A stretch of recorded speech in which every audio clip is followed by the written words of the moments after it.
الحمد لله الحمد لله الذي قال في كتابه يا أيها الذين آمنوا أطيعوا الله ورسوله ولا تتولوا عنه وأنتم تسمعون ولا تكونوا كالذين قالوا سمعنا وهم لا يسمعون والصلاة والسلام على رسوله الذي قال في خطابه صلوا كما رأيتموني أصلي وعلى آله وأصحابه وأتباعه إلى يوم الدين. السلام علیکم و رحمت الله و برکاته. برادران خیلی عزیز و گرامی، همدیاران عزیز، برادرانی که در هر جایی باشین و صدای مرا میشنوین، از خدای بسیار مهربان خواهان او هستم که خداوند همه شما را در پناه رحمت و عصمتش نگهبان باشد. میل های شما را، محبت های شما را، اخلاص های شما را باز هم به سوی دین پاکش زیاد بگرداند و از الله مهربان خواهان او هستم که خداوند با این اعتقادی بسیار صاف و پاکی که دارین که پیروی از قرآن و حدیث های زیبای پیامبر میکنین، با این زندگی کردن را برای شما خداوند نصیب گرداند و با این اعتقاد پاک و صاف از دنیا رفتن را هم الله مهربان نصیب همه ما و شما بگرداند. و از خدای مهربان خواهان او هستم که ما که در ماه بسیار شریف و مبارک رمضان قرار داریم و الحمدلله که دهه رحمت و دهه مغفرت که الکه امروز آخران روز از دهه مغفرت است از ما گذشت.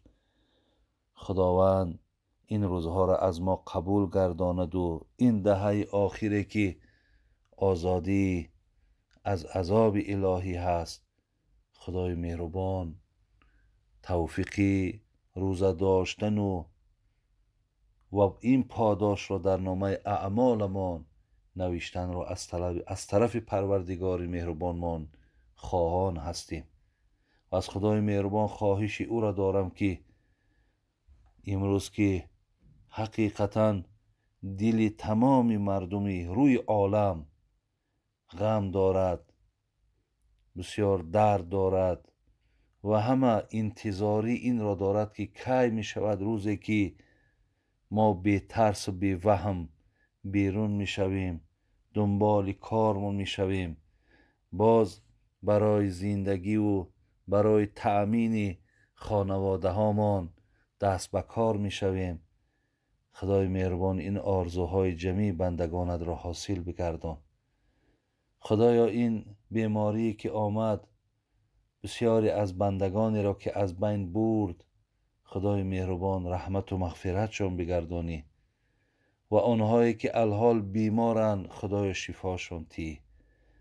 و خدایا بسیاری بندگانی که امروز حقیقتا تن صحت دارند و یادی تو را میکنن، ذکری تو را میکنن، خدایا اینها را بیمار مگردان. و الله مهربان تمام برادرای ما که در غریبی هستند بر من روزی دراز زنگ میزنند، از حال خودشان آگاهی میکنند. خدای مهربان همه شما برادرایی که در غربتین در پناه رحمت عصمتش خدا نگهتان داره و این روزهای سخت خدای مهربان از بالای سرتان دور کنه و شما را در این روزها از نعمت صبرش نصیب بگردانه و الله مهربان تمنیات و مقصودهای نیکتانه با فضل کرمش حاصل گردانه و همه کسا دعا کنیم که خداوند این ملک زیبای ما را، این ملک آباد ما را، این ملک محبوب ما و شما تاجیکستان را هم خدای مهربان در حفظ امانش نگه داره. هر کسی که در نسبت این ملک و این مردم و این ملت نیتی نیک دارد، گمانی نیک دارد، برای پیشروی این همیشه زحمت میکشند، خدایا محبت ها و اخلاص هاشون با به سوی دینت زیاد گردانی و خدمت هاشون در نامه اعمالت نویسانده بگردانی. آمین یا رب العالمین. برادران عزیز و گرامی، امروز من میخواستم که چند روزی با شما سوال و جواب دارم. میخواستم امروز یک سوالی که بسیاری برادرها بر من زنگ زدن که بابای حاجی شما نماز تراویح را 20 رکعت گفتین ولی سر و صداهای بلند شده است که با شما نسبت میتین که اینها صوفیان، اینها جاهلان، اینها طاغوت پرست هستند و دیگر کلمه های خیلی زیشت و بدی را در شما نسبت میتین و میگویند که نماز تراویح یا نماز پیامبر چه در رمضان و غیر رمضان از 11 رکعت زیاد نبود که 8 رکعت او نماز تراویح بود و 3 رکعت دیگرش نماز ویتر. بابای حاجی از شما ما خواهش میکنیم که همین را برای ما مفصل تر بیان کنین تا که ما مقصد دانیم که همان حجت ها و دلیل هایی را که در همین باب آمده است به گوش ما رسانیم.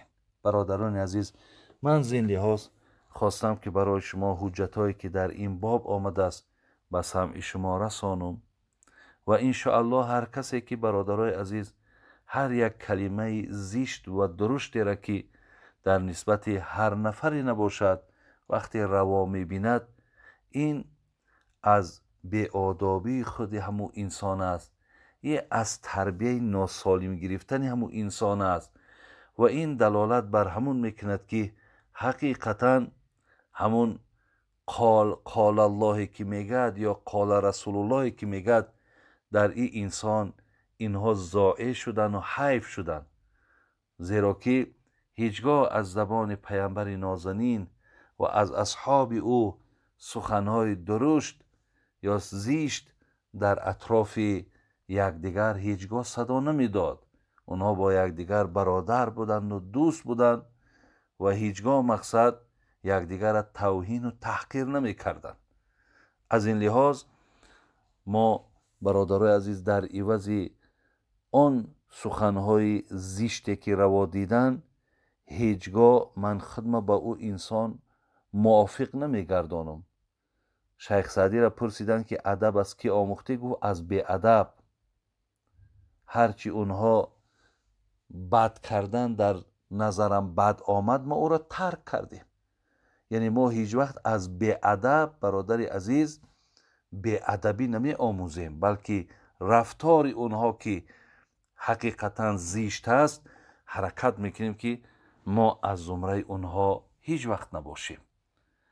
الحمدلله رب العالمین سالهای طولانی که ما منبر بود یا بی منبر بود هیچگاه در برآمده هامان در نسبت نام کسی را نگرفتیم و کسی را تحقیر و توهینم نکردیم. اگر کرده باشم این کار خطا است برادر عزیز و راه دعوت این نیست. خداوند در قرآن ادعو الی سبیل ربک بالحکمت و الموعظة الحسنه میگه شما با حکمت، با علم و موعظه های حسنه مردم به سوی الله مهربان نزدیک گردانید. زین لحاظ برادران عزیز، پیش از آنی که من حجت هایی را که برای 20 رکعت ثابت شده است به سمع شما رسانم، انشاءالله یک زمان وفات حضرت معاذ ابن جبل به ذهنم آمد که شما آگاه باشین که حضرت معاذ این هم از همون طاعون امواس در زمانهای خلافت حضرت عمر که در شهر شام آمده بود که تاریخ ها میگن 25-30 هزار مسلمان این طاعون، این وبا، این ویروس نابود کرده بود. یکی از اونها همین حضرت معاذ بود. حضرت معاذ برادران عزیز در سین 18 سالگی ایمان آورد و بسیار جوان، اختلاف است، میگن در 33 بود یا 34 بود یا 38 سالگی دنیا را پدرود گفت، ولی عنوان او حافظ قرآن بود، عالم بود، فقیه بود و راوی حدیث های پیامبر نازنین منم بود. حتی پیامبر نعم الرجل معاذ ابن جبل میگفت چی مردی صالح، چی مردی خوبه حضرت معاذ بودن.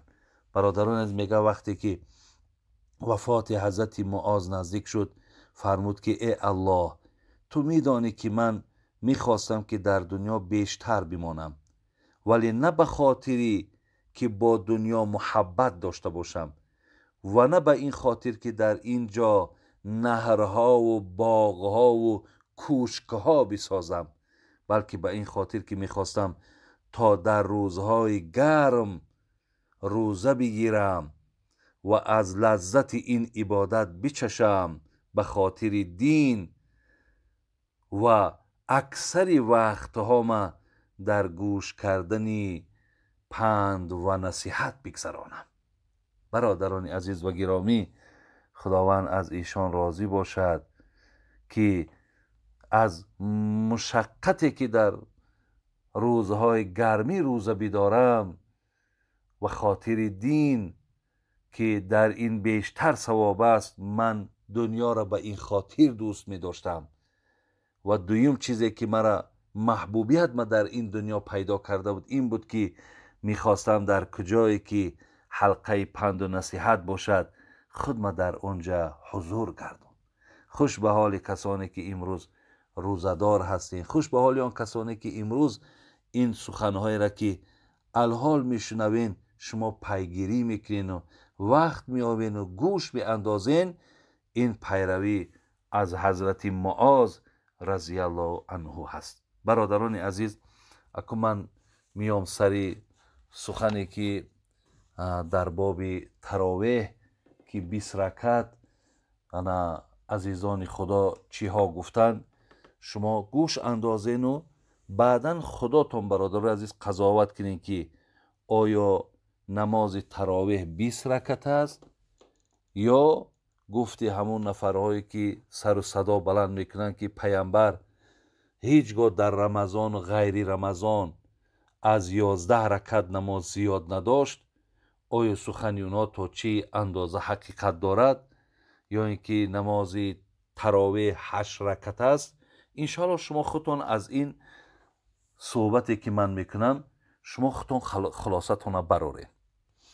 در صحیح بخاری برادران عزیز و گرامی، اول من اصل خود همین تراویح را برای شما گفت زنم که از کجا پیدا شد.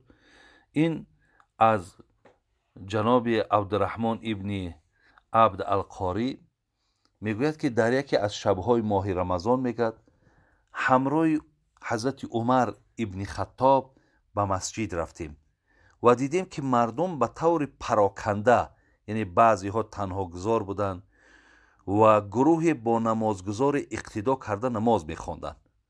عمر رضی الله عنه پس از مشاهده بگیم این وضعیت گفت فکر میکنم که اگر اینها را به یک قاری بگیم یا به یک امام من جمع کنم این بهتر است.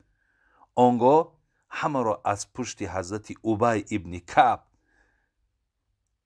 که این حافظ قرآن بود، این امام دوره رسول اکرم صلی الله علیه و سلم بود، جمع کرد و شب دیگر میگه همراه او خارج شدیم و دیدیم که مردم از پشت امامشان نماز میگذاریدن، از پشت حضرت ابی ابن کعب نماز میخواندن. این شب دیگر بود.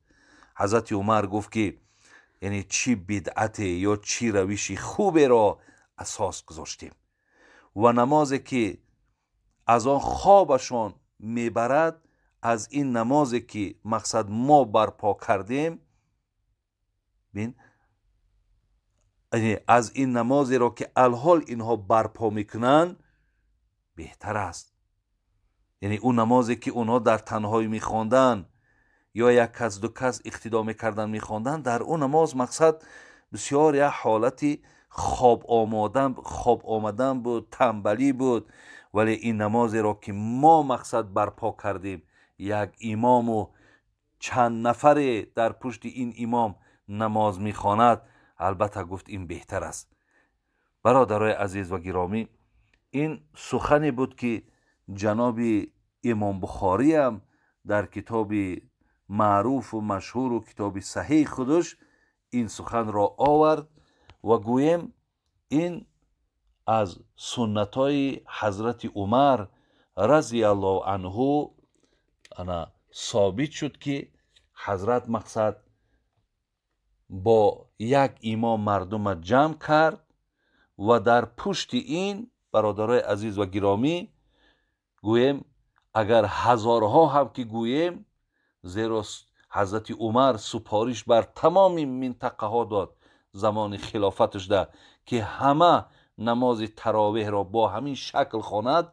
چندین هزار صحابه هایی که همه موهب الله، موهب سنت های پیامبر گرامی بودند که اونها یک وجب از سنت خودشان دور نمی رفتن، اینها نماز تراویح را به 20 رکعت می خواندند.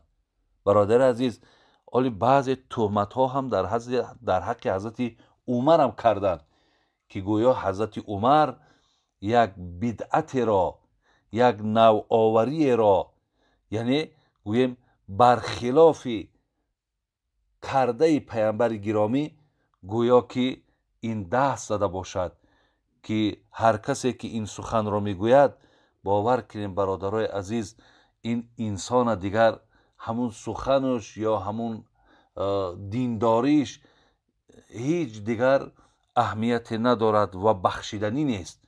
زیرا حضرت عمر برادرای عزیز و گرامی نبود از نفری که وی در حیاتش سنت پیامبر را ترک کرد، نه در حیاتش و نه در حالت مماتش. حتی میگه روز حضرت عمر با فرزند ابو سفیان یزید میگه وقتی در یک سفره نشستن، میگه بعد میگه یک اول غذاهای عادی آوردن، شاید خرما بود، شاید یکان نان جوینه بود، میگه حضرت از او تناول کردن. بعد از آن میگه یکی میگه بسیار غذاهای بسیار نفیسه، بعد بسیار غذاهای مقصد سرروغن دیگرگونه میگه پیش حضرت عمر آوردن. حضرت عمر میگه دست از طعام کشید، گفت سوگند به خدا از رویشی که رسول اکرم صلی الله علیه و سلم کناره گرفتن، من هیچگاه به او چیز نزدیک نمیشم. یعنی من خوراکی را که در حیات پیامبر دیدم که حضرت چی خوراک میخورد، من از همان خوراک میخورم. یعنی هیچگاه از این خوراک های آوردین که حضرت نخورده است من نمیخورم. یا حضرت عمر رضی الله عنه میگه همون حجر الاسودی که میگیم سنگی که سیاهی که در خانه کعبه هست و یا بوسه میکرد و میگفت ای سنگ از تو نه فایده است نه ضرر، لیکن دیدم که حضرت ترا بوسه میکرد، به همین خاطر ترا من بوسه میکنم. برادرای عزیز، دم آخری حضرت عثمان بود، حضرت عمر بود. نفری میگد برای زیارتش آمد، میدانستند که حضرت روزهای نزدیکش مانده بود. وقتی آمد حضرت دید، دعای نیکش گرفت. وقتی از خانه میبرآمد حضرت عمر دید که پاچه های بروکش پایان ترکه، گو بچم وی از بجولک بالا کن، زیرا که به سنت پیامبر صلی الله علیه و سلم این موافق است. برادران شما بینید که وقتی میگه این جوان از خانه من بیرون شدم، الکی صدای گریه بلند شد که حضرت عمر رضی الله عنه از دنیا گذشتند. معلوم شد که حتی دوره آخری حالت همون سنگین جانکنی هم حتی حرکت میکردن که به سنت خودشون موافق کنند. از این لحاظ یعنی هیچ وقت ما گفتن نمیتونیم که این بدعت باشد از جانب حضرت عمر. انا که میویم برادرای عزیز به سر همون دلیل ها و حجت هایی را که خودی انا صاحبای کتاب برای ما دادن که ما از اینها خوانده و بعد برای شما تعلیم دادیم که شما مقصد نماز تراویح را 20 رکعت خوانین. ایرا انا حضرت اسد ابن عمر از امام ابو یوسف روایت میکند، میگد وقتی من حضرت امام ابو حنیفه را از تراویح و آنچه که در آن حضرت عمر انجام داده است پرسیدم، چی گفت؟ گفت تراویح سنت مؤکده می باشد. ایرا حضرت امام ابو حنیفه میگد و آن را حضرت عمر از پیش خود ایجاد نکرد. بین و در آنچه که حضرت عمر انجام داد او را ما مبتدع هم گفته نمیتونیم. یعنی او را ما نمیتونیم بگیم که این یک بدعت را مقصد ایجاد کرد.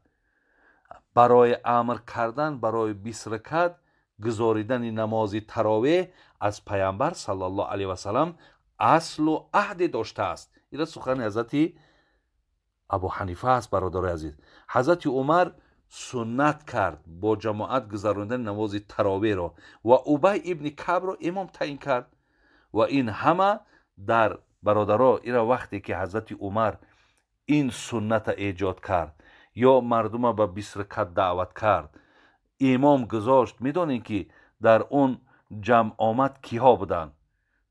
برادر حضرت عثمان بودن، حضرت علی بودن، حضرت عبدالله ابن مسعود بودن، حضرت عباس بودن، پسرش حضرت عبدالله بودن، حضرت طلحه بود، حضرت زبیر بود، حضرت معاذ که من در ابتدا از وفاتش برای شما گفتم، حضرت ابی بود و دیگر مهاجرا و انصار برادرها همه در همین جمع آمد اشتراک کردن.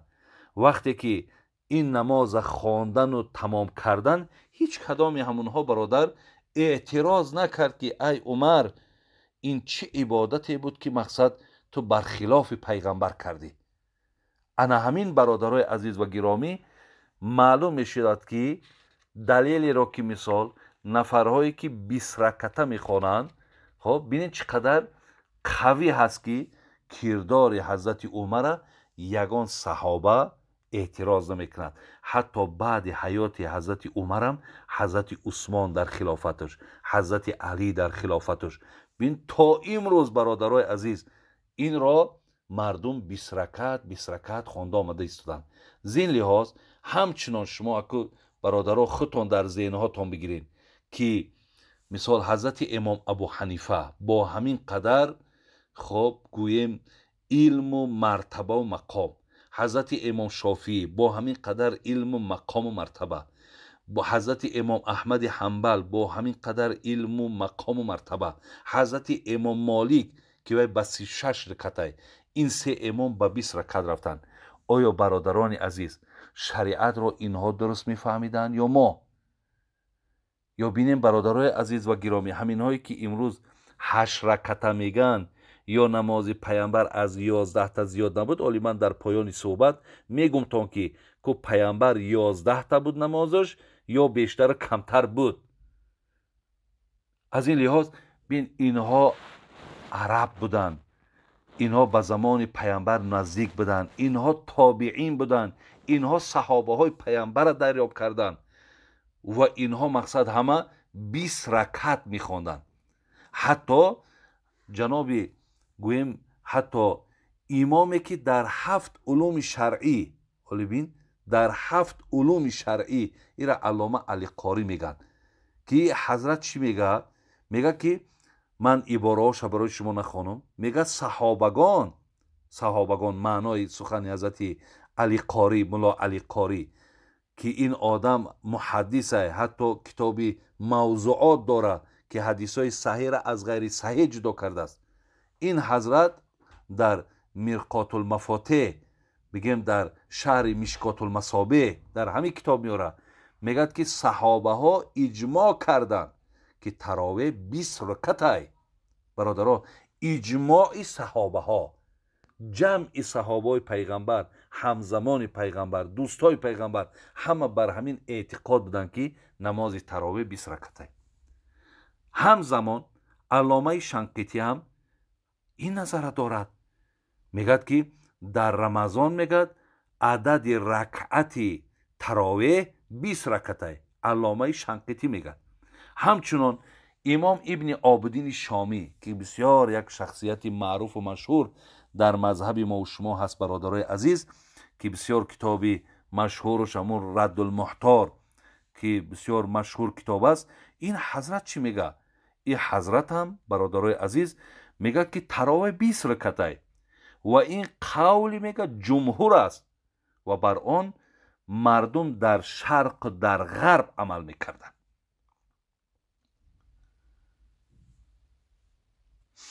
بر 20 رکعت خواندن برادرای عزیز، حافظ عراقی سخن حافظ، من اکنون نفرهای را برای شما، برای چی این عالم ها را من پای در پای برای شما آوردیسم؟ زیرا که برادرای عزیز اینها عالم هایی بودند که حقیقتا مرتبه و مقام اینها در دین بسیار بلند بود. اینها همه متخصص شریعتن، اینها همش میدونستن، حتی بگیم حافظای قرآن بودن، حافظای حدیث بودن. اینها مقصد شریعت زیباتر و خوبتر میدونستن. برای همین در کتاب ها از نام اینها مقصد صحبت ها آمده است تا که خواننده باور حاصل کند که بر آن چیزی که عمل میکند وای از سنت پیامبرش است. بین میگه با 20 رکعت خواندن تراویح ابو حنیفه، جناب امام ابو حنیفه، ایرا حافظ عراقی میگه، انا میگه حضرت امام ابو حنیفه، حضرت امام ثوری، که حضرت امام ثوری را در زمان یعنی ابو حنیفه زندگی میکرد، ایرا امیر مؤمن ها در حدیث میگفتند. حضرت امام شافعی، حضرت امام احمد حنبل، حتی جمهور علما میگه فتوا دادگیان که نماز تراویح 20 رکعت خوانده شود.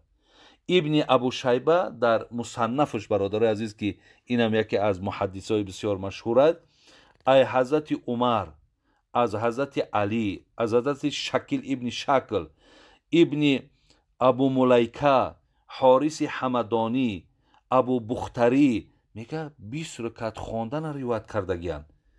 جناب ابن عبدالبر برادر عزیز میگه 20 رکعت خواندن این قول جمهور علما هست که ما همین را انتخاب کردگیم. پس برادرها فهمیدیم که یعنی پیدایش نماز تراویح از کجا بوده است و چند رکعت خواندنش کیها برای ما بین از حیات خود پیامبر گرامی سرکردگی.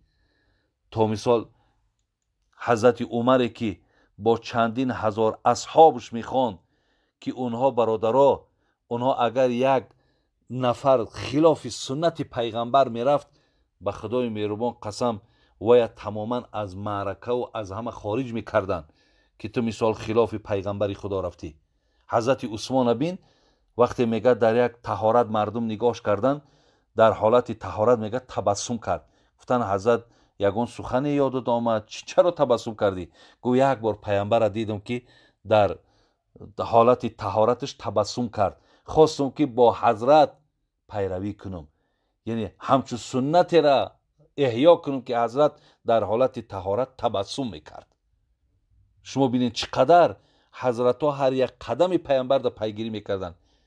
آیا اجازت های امکانه که اونها راه خطا را انتخاب کرده باشند؟ دیگر برادر عزیز، حدیثی را که سر و صدا کردن که پیامبر گرامی حدیث صحیح را آوردن، بله حدیث صحیح است. جناب امام بخاری میارد که از عایشه مادرمان پرسیدند که انا در عدد نماز تراویح، از عایشه پرسیدند که انا در ماه رمضان پیامبرمان مقصد چگونه نمازش چگونه بود، چه خیلی نماز میخواند؟ حضرت عایشه مادرمان چی گفت؟ گفت در رمضان و غیر رمضان 11 رکعت بیشتر نمیگذارید. این حدیثی هست که برادرای عزیز بسیاری مردم گویا که همین را دلیل حجت میارن. این اصلا این همون غیر مقلدین، مردمی که پایبندی به مذهب نیستن، یعنی خودشون از حنفی و مالکی و شافعی اینها بالاتر میدانن. اینها اصلا دلیل اونها همینه که یعنی در رمضان و غیر از رمضان پیامبر مقصد از 11 رکعت زیاد نماز نمیخوان. انا برادران عزیز، بیا اکا در گرد این حدیث برای شما من کمتر معلوماتیم. جناب مولانا ظفر احمد عثمانی یک کتاب بسیار مشهور به نام اعلاء السنه داره. میگد که انا معنا و مفهوم همین حدیث میگه دو نظر دارد. یکم میگد نظر این است که این نماز تهجد میباشد که پیغمبر صلی الله علیه و سلم در رمضان و غیر رمضان یعنی اکثری وقت 11 رکعت میخوان.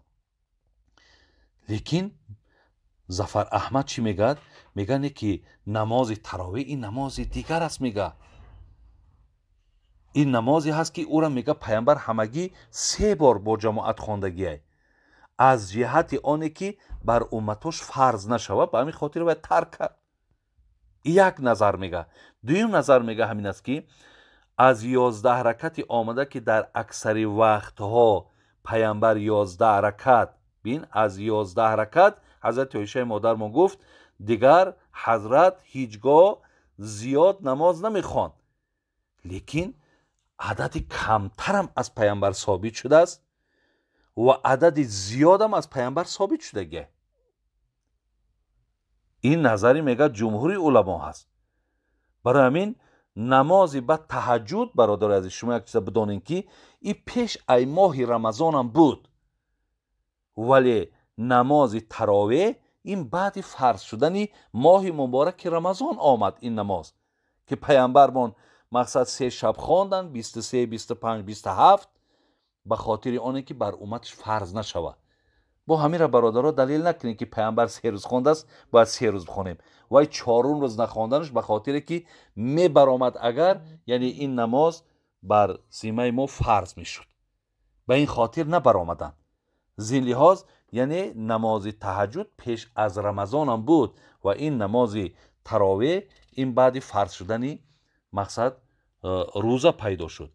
انا که حضرت عایشه روایت کرد که 11 رکعت خواندن آمده است از پیامبر، ولی انا ما گفتیم بیشتر یا کمترم از حضرت خود همین عایشه با مادرمون روایت است.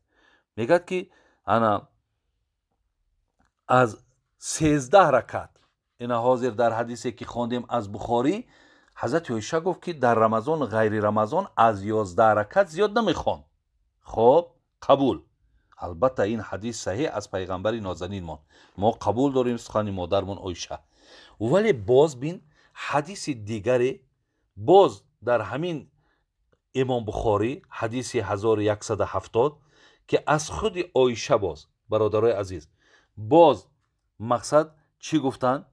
گفتن که ان عایشه رضی الله عنها قالت کان رسول الله صلی الله علیه و سلم یصلی باللیل 13 رکعتا ثم یصلی اذا سمع النداء بالصبح رکعتین خفیفتین. رواه البخاری. پیغمبر صلی الله علیه و سلم میگه شبانه 13 رکعت نماز میگذارید. اونجا 11 بود، اینجا 13 رکعت شد. و بعد از آن وقتی که 13 تا را تمام کرد میگه هنگام شنیدن اذان نماز صبح 2 رکعت نماز کوتاه میگذارید. این 2 رکعت سنت همون نماز بامداد بود. حتی در دیگر روایت آمده است که این قدر تیز میخوان، حتی در بالا آمد که رکعتین خفیفتین بسیار سبک میخوان. از این لحاظ سبک خواندنش حتی عایشه مادرمون گاگا میگفت سوره فاتحه را خواندی یا نخواندی؟ میگفت بله خواندم. انا که برادرای عزیز کسایی که معتقد بودن که مقصد پیامبرمون از 11 رکعت زیاد نخوانده است این حدیث تعویل بکنن. اونا نسبت میتن که مقصد این صوفی ها و این حاجی ها و این شیخ ها و فلانی ها حدیث ها را تعویل میکنن تحریف میکنن.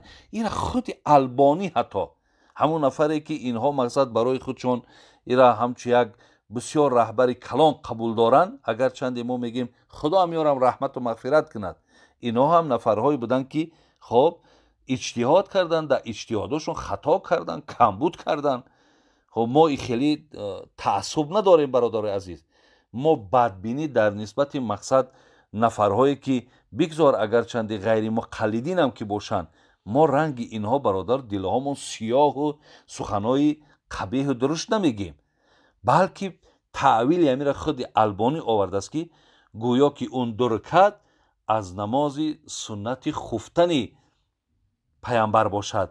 ولی ایرا برادرای عزیز، جناب ابن حجر اسقلانی و جناب بدردین عینی و اینجا در چندین دلیل ها و چندین بیان های است که رد کردن که این سخنی تو هیچ قابل قبول نیست که مقصد پیامبر اون 2 رکعت خفتنش مقصد بعد تهجدش خوانده باشد. این هیچ امکان ندارد که اینجا در دلیل هاش هست. من نمیخوام زیاد وقت شما را گیرم.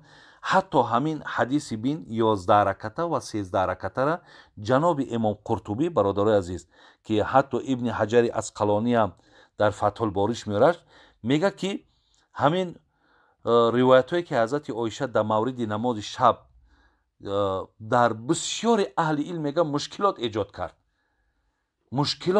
کرد. ببینید که مثال هم مادرمون 11 میگد، هم مادرمون مقصد چی میگد، هم 13 میگد.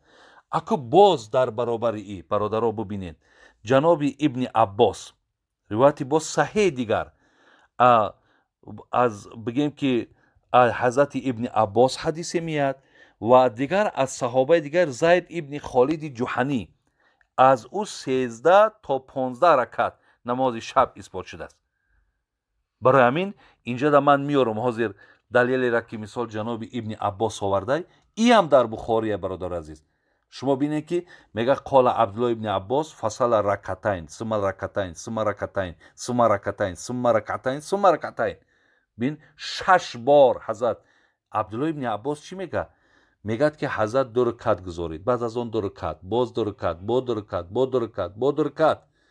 بعد از اون میگه بین بعد چیکار کرد؟ بعد نماز ویتر خواند. انا که در همین 2 رکعتی که در حدیث آمده است امام بخاری میارش 6 بار 2 تایی خواندن، 12 تا 3 تایی ویتر. اکو ویتر این معلوم است برادر عزیز که پیامبر دویم 3 رکعته میخواند. در 3 رکعتش حدیث است از پیغمبر. اون حتی دارومی هم میارد که اسنادش صحیح میارد، میگه پیامبر در رکعت اول سبح اسم ربک الاعلی را میخواند، در رکعت دومش قل یا ایها الکافرون را میخواند، در رکعت سومش قل هو الله را میخواند. انکن یعنی 12 تا خواند با 3 تا دیگه ویتر خواند، شد 15 تا. برادر عزیز شما خودتون از این اکو حدیثی که پیامبر از 11 تا زیاد نخوانده باشد و همون 8 را نسبت میتن به تراویح با این حدیث ها مقایسه کنین. برادرای عزیز اینجا من سخن ما به اتمام میرسانم. از آن چیزی که گذشت برادرای عزیز این معلوم است که اون حدیثی که مادرمان گفت 11 رکعت خب یا اینکه 15 رکعت یا 13 رکعت، همه اینها دلالت برادرای عزیز بر نماز تهجد پیامبر میکند، نه بر نماز تراویح. از این لحاظ برادرای عزیز و گرامی من آن چیزی را که برای شما خوانده بودم، دانسته بودم، آگاهی داشتم ان الله به سمتان رسانیدم. و اگر مبادایی که هر چیزی که اگر در همین بین یگان بگیم اشتباه و خطایی شده باشد، این حواله به سوی همین نفرهایی که من از نام اونها به شما حجت و دلیل پیشنهاد کردم. از این لحاظ عقلهاتون در سرهاتون بگیرین. ولی بسیار اختلاف ها می شود، بسیار نافهمی می شود، ولی اینجا بسیار مسئله هایی که در او کشمکشی های زیاد است، ولی که باز هم برای شما من گفتنیم برادرای عزیز و گرامی از مذهبی بسیار خالی از بدعت و خرافات و شرکیات حضرت امام ابو حنیفه رحمت الله علیه پیروی کنید. ان الله شما به همه خیر و سعادت و نیکی میرسید و یگانه اختیار ما هم از این راه مذهب رسیدن به آیت قرآن و حدیث های جناب رسول اکرم است. خداوند همه شما را برادر عزیز نگهبان باشد و دیگر این سر و صداهایی که از هر نفری که می شود برادرها بسیار با احتیاط باشین و نفرهایی را که مقصد ببینید که سخنی همو اگر به موافق مذهب ما نباشد شما حق قبول کردنش هیچ وقت ندارین. پیروی مذهبتون کنین، انشاءالله از شبهه و از همین شک و از هر چی باشد شما خالی میمونین. السلام علیکم و رحمت الله و برکاته.